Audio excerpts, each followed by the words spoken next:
मुख्यमंत्री पुष्कर सिंह धामी ने सरस्वती शिशु मंदिर ताड़ी खेत में स्कूली छात्रों से संवाद करते हुए 2047 में भारत की स्वतंत्रता के 100 वर्ष पूर्ण होने पर देश की बागडोर आज के बच्चों के हाथों में होगी।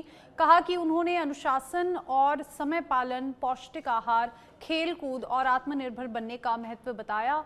गणिज्ञ श्री निवास रामानुज की जयंती पर बच्चों को शिक्षा, लक्ष्य निर्धारण, अच्छे नागरिक बनने और नशा मुक्त जीवन के लिए प्रेरित किया। मुख्यमंत्री ने अपनी भाषा, बोली और सांस्कृतिक पर यहाँ पर गर्व करने का संदेश दिया। कहा कि मेहनत, ईमानदारी और बड़े सपने देखने से उत्तराखंड और देश का भविष्य उज्जवल होगा।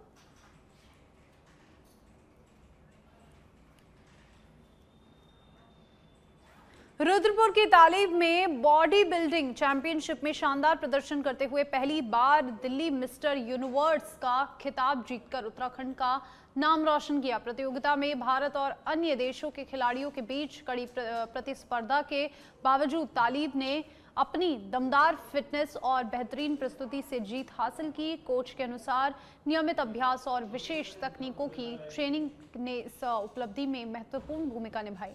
जीत के बाद रुद्रपुर लौटे तालीब का ढोल नगाड़ों के साथ भव्य स्वागत किया गया, जिससे शहर में उत्साह और जश्न का माहौल बन गया और उनकी सफलता युवाओं के लिए प्रेरणादायक साबित हो रही है।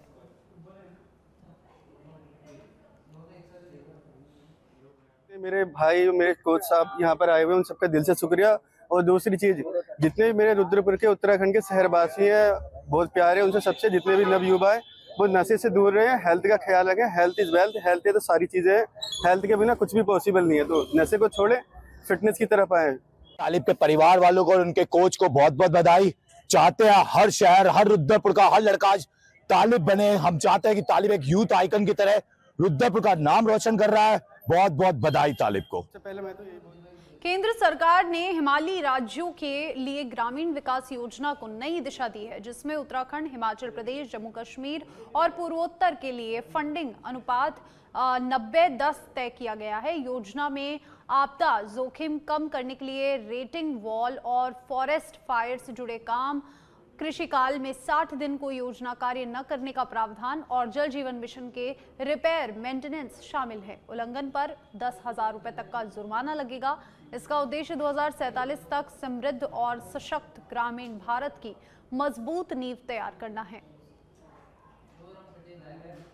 रत्न पूर्व प्रधानमंत्री श्रद्धेय अटल बिहारी वाजपेयी जी के जन्म शताब्दी वर्ष पर संस्कृति साहित्य कला परिषद के माध्यम से एक संगोष्ठी का आयोजन किया जा रहा है। उसमें श्रद्धेय अटल बिहारी वाजपेयी जी के जीवन से संबंधित उनका जो व्यक्तित्व रहा है, जो उनका कृतित्व रहा है, उसमें एक संगोष्ठी की जाएगी, प्रदर्शनी का आयोजन किया जाएगा, डॉक्यूमेंट्री दिखाई जाएगी और उनके जो कवि हृदय रहे हैं, कविता पाठ का आयोजन भी किया जाएगा। इसमें बच्चों के द्वारा जो है उसमें नृत्य नाटिका, उनकी कविताओं पर आधारित नृत्य नाटिका रखी जाएगी। साथ ही में उनके समकालीन जो महान अनुभव रहे हैं, उनके संस्मरण भी यहाँ पर सुनाए जाएंगे और उनको सम्मानित भी किया जाएगा। साथ में क्योंकि अटल वन जो इस प्रकार से एक योजना जो सरकार के माध्यम से बनी है, उनके प्रति एक श्रद्धांजलि करते हुए जो अटल वन हमारे जो बने हैं, अटल पार्क जो हमारे बने हैं, ऐसे ही जो जिन लोगों ने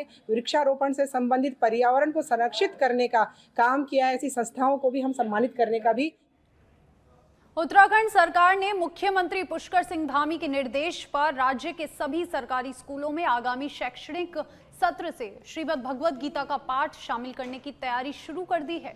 नई शिक्षा नीति के तहत पाठ्यक्रम में गीता के चयनित श्लोक और उनके भावार्थ पढ़ाए जाएंगे, ताकि छात्रों में नैतिक मूल्य, कर्तव्य बोध, अनुशासन और आत्मविश्वास का विकास हो। शिक्षा विभाग ने बताया कि पाठ्यक्रम इस तरह तैयार किया जाएगा कि छात्रों पर अतिरिक्त दबाव न पड़े और इसे जीवन उपयोगी शिक्षा के रूप में समझा जा सके। कैबिनेट मंत्री गणेश जोशी ने इसे देवभूमि उत्तराखंड की सांस्कृतिक पहचान से जुड़ा कदम बताते हुए कहा कि इससे बच्चों का बौद्धिक एवं नैतिक विकास होगा। ये पहल अन्य राज्यों के लिए उदाहरण बनेगी। सरकार का ये कदम शिक्षा को संस्कारों से जोड़ने की दिशा में अहम माना जा रहा है। जो गीता के पाठ की बात कर रहे, रामायण है, गीता है, महाभारत है, जितने भी ये ग्रंथ हैं इनसे हमें कुछ सीखने को मिलता है। तो मैं तो ये कहूँगा कि सही समय पर सही फैसला सरकार ने लिया है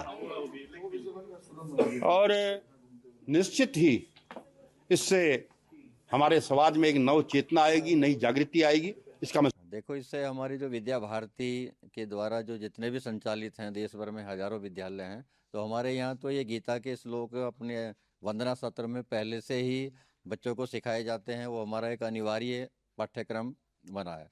लेकिन विद्या मंदिरों में के अलावा और जो भी शिक्षा के क्षेत्र में इस तरह का कदम उठाया जा रहा है, तो ये एक सरकार का बड़ा सराहनीय प्रयास है। इससे अपनी भारतीय संस्कृति का विकास होगा और बच्चों के अंदर जो अपना नैतिकता और संस्कार पक्ष है वो मजबूत होगा। तो ये एक बहुत अच्छा कदम है। नहीं, हमारे यहाँ तो पहले से चल रहा है। हम तो इसको और सार्थक प्रयास मान करके और अच्छी गति इसको प्रदान करेंगे ताकि बच्चों में एक संस्कार पक्ष मजबूत हो, क्योंकि शिक्षा के साथ साथ संस्कार भी बहुत अनिवार्य है। तो और गीता के माध्यम से तो बच्चों के अंदर एकाग्रता और अपनी कर्तव्य की जो प्रेरणा है, तो वो एक बहुत अच्छा प्रयास माना जाएगा और हम तो इसको पहले से ही करते आ रहे हैं और अधिक अच्छी प्रक्रिया में इसको करेंगे।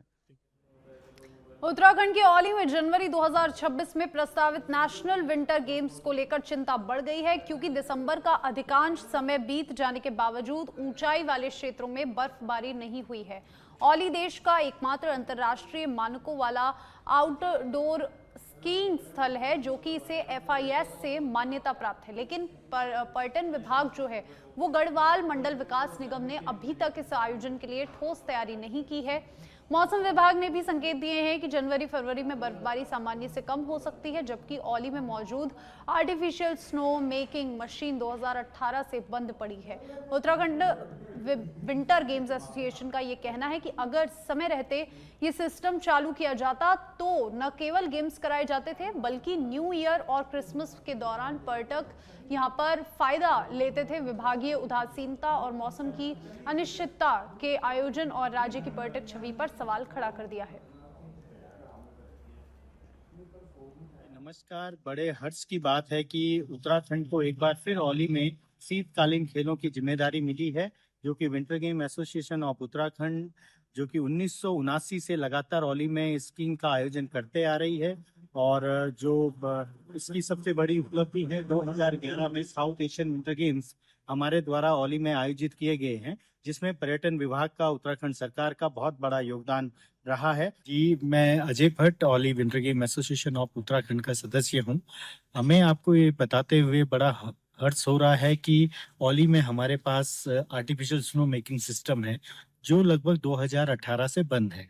अगर हम उस सिस्टम को अगर आजकल चलाते तो हमें बहुत अच्छा आर्टिफिशियल स्नो मिलता, और जिसमें कि अभी पूरे हिमालय में अभी तक बर्फबारी नहीं हुई है। देखिए, जैसे आप बता रहे हैं, ये विंटर गेम्स तो जनवरी में एंड में शायद होने हैं। तो वहाँ देखिए, जो हमारा इसके लिए जो सीजनल फोरकास्ट है यूज हुआ हो सकता है। लोहाघाट में ITBP की 36वीं वाहिनी में राष्ट्रीय विधिवक सेवा प्राधिकरण नालसा का विशेष कार्यक्रम आयोजित किया गया, जिसमें सर्वोच्च न्यायालय के न्यायाधीश N कोटेश्वर सिंह और उत्तराखंड हाईकोर्ट के वरिष्ठतम न्यायाधीश मनोज तिवारी उपस्थित रहे। कार्यक्रम में पूर्व सैनिकों, वीरों और वीरांगनाओं का सम्मान किया गया और उनकी वीरता को नमन किया गया। न्यायाधीश N कोटेश्वर सिंह ने वीर परिवार सहायता योजना के तहत सैनिकों, पूर्व सैनिकों और अर्धसैनिक बलों को निःशुल्क कानूनी सहायता उपलब्ध कराने और वीडियो कॉन्फ्रेंसिंग से त्वरित समाधान की व्यवस्था की जानकारी दी। कार्यक्रम में PLB पदों में पूर्व सैनिकों और अर्धसैनिकों बलों के लिए 25% आरक्षण की घोषणा भी की। सरस्वती शिशु मंदिर पाटन के बाल कलाकारों की देशभक्ति प्रस्तुतियों ने सभी को भाव विभोर कर दिया और कार्यक्रम के अंत में स्मृति स्वरूप पौधारोपण किया गया। कार्यक्रम बहुत ही मेरी नज़रों में बहुत ही सक्सेसफुल रहा, और जो माननीय न्यायाधीश सुप्रीम कोर्ट के सिंह साहब और तिवारी साहब हाईकोर्ट नैनीताल का है, इनका हार्दिक स्वागत हमने किया और हार्दिक दिल से इन्हें धन्यवाद देते हैं कि उन्होंने काफ़ी अपना टाइम दिया और मैं भी अपने सारे पूर्व सैनिकों, आईटीबीपी और इन सबको धन्यवाद देता हूं कि वो लोग इतनी दूर से यहाँ पे आए, उनको अपनी समस्या न्यायिक समस्या के बारे में उनको अवगत कराया गया। इसका जो आयोजन है वो नालसा की एक वीर परिवार सहायता योजना है 2025 की, उस पर आधारित था, जिसमें जो फौजी भाई हैं, जो सेवानिवृत्त हमारे सैनिक भाई हैं, उनकी समस्याओं का समाधान करने के लिए कार्यक्रम आयोजित किया गया, जिसमें माननीय उच्चतम न्यायालय के न्यायमूर्ति एन कोटेश्वर सिंह और माननीय उच्च न्यायालय के न्यायमूर्ति श्री मनोज कुमार तिवारी जी ने प्रतिभाग किया और सैनिकों की समस्याओं को सुना, उनका प्रभावी तरीके से निराकरण करने के लिए निर्देश जारी किए। तो हम चाहते हैं कि जितने भी कहीं भी सारे ये हिंदुस्तान के लिए, सिर्फ उत्तराखंड के लिए नहीं है, लेकिन क्योंकि उत्तराखंड में बहुत ही ज़्यादा संख्या है, काफ़ी और ऐतिहासिक आपको बहुत भूमिका है, हम चाहते हैं, हम सोचते हम क्या क्या समस्याएं हैं, जैसे आपने बताया है, जो हम उसमें हल करने में सहयोग दे सकें। ये जो स्कीम जो है सिर्फ आर्मी के लिए नहीं है। रुद्रपुर में बांग्लादेश में दीपू चंद की निर्मम हत्या के विरोध में ट्रांजिट कैंप क्षेत्र में बंगाली कल्याण समिति उत्तराखंड के नेतृत्व में जोरदार प्रदर्शन हुआ। प्रदर्शनकारियों ने बांग्लादेश सरकार के खिलाफ नारेबाजी की, पुतला फूका और दोषियों के खिलाफ सख्त कार्रवाई व पीड़ित परिवार को न्याय दिलाने की मांग की। कांग्रेस नेता परिमल राय, सुब्रत विश्वास, अभिमन्यु साना, पार्षद शुभम दास और अन्य सामाजिक कार्यकर्ता एवं नागरिक भी मौजूद रहे और हत्या की कड़ी निंदा की। कि विगत 2-3 दिन पहले बांग्लादेश में जो विभत्स घटना हुई है, दीपू चंद्र दास 25 वर्षीय एक युवा को पेड़ के साथ बांध करके उसको जिंदा जला दिया है। इससे विभत्स घटना हो ही नहीं सकती है। उसके खिलाफ हम लोग यूनुस सरकार के खिलाफ, बांग्लादेश सरकार के खिलाफ आज मोहम्मद यूनुस का ये पुतला फूके हैं। बहुत दुखद घटना है कि बांग्लादेश में हिंदुओं के ऊपर अत्याचार रुक नहीं रहा और लगातार ये अत्याचार बढ़ते जा रहे हैं और ये अत्याचार रुकना चाहिए। मोहम्मद यूनुस सरकार जो है कि कहते हैं शांति नोबेल पुरस्कार मिला है, कैसे शांति नोबेल पुरस्कार मिला है कि हिंदुओं का दमन करके वहाँ अल्पसंख्यक आज भी खतरे में है बांग्लादेश में। और भारत सरकार के, मोदी सरकार को समझना पड़ेगा, जो 56 इंच की सीना कहते हैं, इंदिरा गांधी की तरह अपनी ताकत दिखाए, जिस तरह से पाकिस्तान के 2 टुकड़े करके बांग्लादेश बनाए थे। तो मैं ये कहूँगा कि ये जो घटना हो रही है बहुत निंदनीय है, बहुत अशोभनीय है। ये हमारे बंगाली हिंदू भाई के साथ ही क्यों हो रही है। और दूसरी बात यह है कि हमारे जो भारत के प्रधानमंत्री नरेंद्र मोदी जी, इन पे मसूरी में उत्तराखंड राज्य स्थापना दिवस की रजत जयंती के अवसर पर 24 दिसंबर से विंटर लाइन कार्निवल का आयोजन होगा। कार्निवल को भव्य बनाने के लिए पूरे शहर से सजावट का कार्य शुरू हो गया है। पहले रात्रि को पहाड़ के गांधी इंद्रमणि बडोनी पर डॉक्यूमेंट्री फिल्म दिखाई जाएगी और माधव सिंह भंडारी का नाटक मंच प्रस्तुत किया जाएगा। स्थानीय कलाकारों के साथ साथ बॉलीवुड कलाकार निखिल डिसूजा भी कार्यक्रम में हिस्सा लेंगे। मसूरी मॉल रोड पर फूड फेस्टिवल, पहाड़ी व्यंजन और सांस्कृतिक प्रस्तुतियां, वेशभूषा, गीत संगीत के माध्यम से पर्यटकों को उत्तराखंड की संस्कृति से रूबरू कराया जाएगा। बिल्कुल, हमारा परसों से विंटर कार्निवल का आगाज़ होने वाला है, 24 तारीख से हमारा, और इसमें हमने प्रमुखता से उत्तराखंड के सभी कलाकारों और संस्कृति को प्रमुखता से दिखाना है हमें। और हमारी जो थीम भी है मेन की सेलिब्रेटिंग 25 ईयर्स ऑफ उत्तराखंड, जो हमारी रजत जयंती वर्ष हो रहा है, तो उसी क्रम में है। तो हमने कोशिश की है कि हम बिल्कुल लोकल्स को दें। तो जैसे हमने 24 तारीख जो हमारी पहले दिन की जो स्टार नाइट हम कहना चाह रहे हैं, तो उस दिन हमने पहली जो हमारी डॉक्यूमेंट्री दिखाई जाएगी इंद्रमणि बडोनी जी की जीवन के ऊपर। इसके उपरांत जो एक नाटक है जो उनके जीवन से बहुत एसोसिएट की जाती है, माधव सिंह भंडारी, उनका होगा। इसके अलावा एक स्वजन सेवा समिति है, उनका एक बहुत ही अच्छा कार्यक्रम बच्चों द्वारा किया जाता है, तो वो कार्यक्रम के लिए भी हमने जगह दी है। इसके बाद हमारा 25 तारीख की जो स्टार नाइट है, उसमें हमने एक बैंड है हमारा मिजाज बैंड और एवं रूहान भारद्वाज और करिश्मा शाह, जो हमारे यहाँ के लोकल बहुत बड़े कलाकार हैं, उनकी स्टार नाइट होगी। 26 तारीख की जो हमारी एक हमने थोड़ा सा मिजाज बदलने के लिए उस दिन थोड़ी शेर व शायरी की भी एक शाम रखी है कि थोड़ा सा उसको भी एक मौका मिले। इसके अलावा हमारी जौनसारी नाइट जो है हमारी रेशमा शाह मैडम है, उनके द्वारा होगी। इसके बाद एक हमारी उस दिन उत्तराखंडी म्यूज़िकल नाइट है, जिसमें हमारे कई जो यहाँ के दिग्गज सिंगर्स हैं, मीना राणा का ग्रुप जो है, मीना राणा मैडम, गजेंद्र राणा, सौरभ मैठानी, सनी दयाल, सुशील चौनियाल, तो ये सब लोगों के मिला करके हमने एक उत्तराखंडी नाइट दी है। इसके बाद 27 तारीख को जो हमारी है, उस दिन हमने थोड़ा सा मिजाज चेंज करने के लिए हिमाचली सॉन्ग गाने की, जो हमारे विक्की चौहान बड़े कलाकार हैं, उनके द्वारा होगी। और उसके बाद एक अवधि नाइट जो हमारी यहाँ पे, जो कि उत्तराखंड पहले उत्तर प्रदेश का कल्चर का पार्ट रहा है, तो कुछ उसकी भी झलक दिखनी चाहिए। बांग्लादेश में दीपू चंद की निर्मम हत्या पर आक्रोशित लोगों ने शक्ति फार्म के सुशास चौक में जोरदार प्रदर्शन कर पुतला फूका और बांग्लादेश सरकार के खिलाफ नारेबाजी की। प्रदर्शनकारियों ने यहां पर सख्त कार्रवाई और भारत सरकार से कूटनीतिक हस्तक्षेप कर पीड़ित परिवार को न्याय दिलाने की मांग की। इस मौके पर भाजपा, बजरंग दल, विश्व हिंदू परिषद के नेता, सामाजिक कार्यकर्ता और स्थानीय नागरिक मौजूद रहे। आज जिस तरह से शक्ति फार्म की जनता यहाँ एकत्र होकर बांग्लादेश के खिलाफ मुर्दाबाद के नारे लगा रहे हैं, इससे भी ज्यादा मैं एक शब्द कहना चाहता हूँ।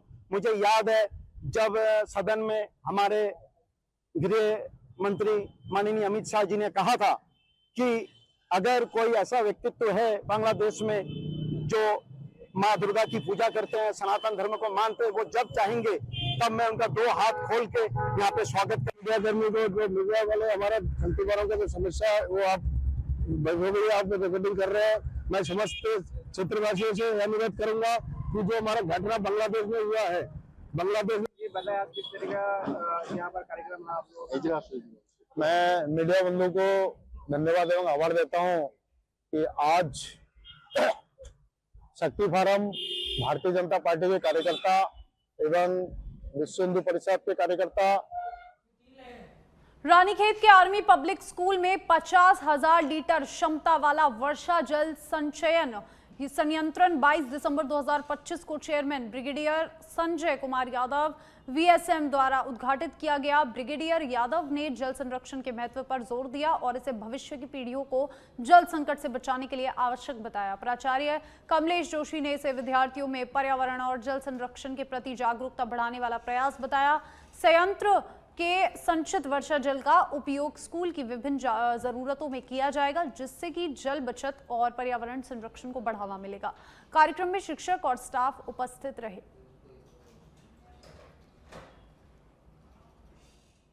मां सुरकंडा देवी मंदिर में पारंपरिक हक हकूकों की सुरक्षा को लेकर लेखवार परिवार ने सोमवार को ढोल नगाड़ों के साथ कलेक्ट्रेट में शांतिपूर्वक प्रदर्शन किया। परिवार यहां पर जिलाधिकारी को ज्ञापन सौंपकर मंदिर में पूजा अर्चना और परंपरागत व्यवस्थाओं से जुड़े अधिकारों में किसी भी प्रकार के हस्तक्षेप को रोकने और उन्हें मान्यता देने की मांग की। परिवार ने चेतावनी दी कि यदि उनकी मांग पर कार्रवाई नहीं हुई तो आंदोलन तेज किया जाएगा, जबकि प्रशासन ने निष्पक्ष जांच और उचित कार्रवाई का आश्वासन दिया। हक और अधिकार की बात कर रहे हैं, समिति कह रहे हैं कि तुम कोर्ट चले जाओ। हम लोग सभी लोग जानते हैं, पूरा गांव जानता है, पूरा देश जानता है, पूरा उत्तराखंड जानता है कि पुजारी के लेखवार परिवार के लोग ही उसके पुजारी हैं, हक हकूकधारी हैं, और उसे हमसे वंचित किया जा रहा है। जब हम अपने हक हकूक की मांग करते हैं, ये कहते हैं तुम कोर्ट चले जाओ। इन्होंने जो है हमारे 2-4 लोगों को, गांव के लोगों को गुमराह करके बायलॉज पे दस्तखत करके बायलॉज रजिस्ट्रेशन के लिए कोषाधिकारी टीरी उपनिबंधक रजिस्ट्रार को जो है पेश कर दिया है। उसके विरोध में हम प्रशासन के सामने आए हैं कि हम इस बायलॉज को जब तक हमारे हक हकों का तय नहीं हो जाता है, हम इस बायलॉज को रजिस्टर नहीं होने देंगे। पुजारी के हक और अधिकार की बात। उत्तरकाशी के जोशियाड़ा में देवभूमि उत्तराखंड की 25 वर्षों की स्वर्णिम विकास यात्रा और शीतकालीन पर्यटन को प्रोत्साहन देने के लिए 3 दिवसीय मेले का शुभारंभ हुआ। पहले दिन रजत उत्सव में सूचना यहां पर महानिदेशक बंशीधर तिवारी, गंगोत्री विधायक, जिलाधिकारी सहित अन्य गणमान्य लोग मौजूद रहे। बंशीधर तिवारी ने कहा कि नई पीढ़ी को राज्य की 25 साल की विकास यात्रा और सरकार की योजनाओं की जानकारी देना जरूरी है। वहीं शीतकालीन यात्रा का प्रचार प्रसार भी इसी कार्यक्रम के माध्यम से किया जा रहा है। कैसे बना, उसके लिए कैसे आंदोलन हमारी आने वाली पीढ़ियाँ हैं, उनको भी बताना जरूरी है। तो उसको लेकर के जो अलग अलग जीवन प्रतियोगिता है, चाहे प्रश्नोत्तरी के माध्यम से है, चाहे भाषण प्रतियोगिता है, बच्चों को उत्तराखंड के बारे में बताना, उत्तराखंड के आंदोलन के इतिहास के बारे में। आप देखिए कि दिन भर यहाँ गतिविधियाँ चल रही हैं, तो जो हमारी आने वाली पीढ़ी है उसको जागरूक करना, उसको बताना है। तो उद्देश्य। दूसरा, सरकार की कई योजनाएं हैं और जब तक आम जनता को नहीं पहुँचेगी उसका अच्छे से लोग लाभ उठा नहीं सकते। उस तरह की योजना का भी आप देखेंगे यहाँ डिस्प्ले किया गया है, ताकि लोग आए योजनाओं के बारे में जाने और उनका लाभ उठाएं। तीसरा, जो उत्तरकाशी जनपद है, 4 धाम में से 2 धाम उधम सिंह नगर के दिनेशपुर में दीपू चंद्र दास की हत्या के विरोध में भारतीय जनता पार्टी के कार्यकर्ताओं ने सुभाष चौक पर जोरदार प्रदर्शन किया। प्रदर्शनकारियों ने बांग्लादेश सरकार और प्रधानमंत्री यूनुस का पुतला फूंका और नारेबाजी कर वहां हिंदू अल्पसंख्यकों पर हो रहे अत्याचार की निंदा की। भाजपा नेताओं ने भारत सरकार से कूटनीतिक स्तर पर हस्तक्षेप कर पीड़ित परिवार को न्याय दिलवाने की मांग की। आप जो है पूरे देश में इस समाचार को फैलाते हैं। वास्तव में यहाँ से 2 महीने 3 महीने पहले जो घटना घटी थी बांग्लादेश में फिर पुनरावृत्ति हो रही है। मैं माननीय प्रधानमंत्री से अपील करना चाहता हूँ और प्रार्थना करना चाहता हूँ कि इस तरह से सनातनियों के ऊपर जो अत्याचार बांग्लादेश में हो रही है, अगर आप केवल आदेश दीजिए, अगर मैं दावे से कह सकता हूँ हमारे यहाँ जितनी भी फौज है, सैनिक है और सनातनी है, कहीं ना कहीं जो है ये हमारे देश का जो है माहौल बिगाड़ने की कोशिश की जा रही है और जो है राष्ट्रीयता के प्रति हम लोगों का जो त्याग बलिदान जो है हम लोगों के समाज का, हिंदू समाज का रहा है, ये बोलने की आवश्यकता नहीं है। आज बांग्लादेश में हिंदू सनातनियों पे जो अत्याचार हो रहा है, इसके लिए पूरा वर्ल्ड इस समय देख रहा है और देख के मूक बैठा हुआ है। अभी जो बांग्लादेश में कांड हुआ है ये बहुत ही कुकृत्य है और बर्बरतापूर्वक दीपू दास जिनको मारा गया है एक विशेष समुदाय के लोगों के द्वारा, तो ये बहुत ही अमानवीय कार्य है और पूरा देश इस समय जो है हिंदुस्तान जो है इसकी निंदा कर रहा है और पूरे देश से एक ही आवाज़ आ रही है कि बांग्लादेश में रह रहे हिंदू सनातनियों को सेव किया जाए। अगर वहाँ हम रक्षा कर सकते हैं तो रक्षा उनकी करें। मैं तो ये कहूँगा आप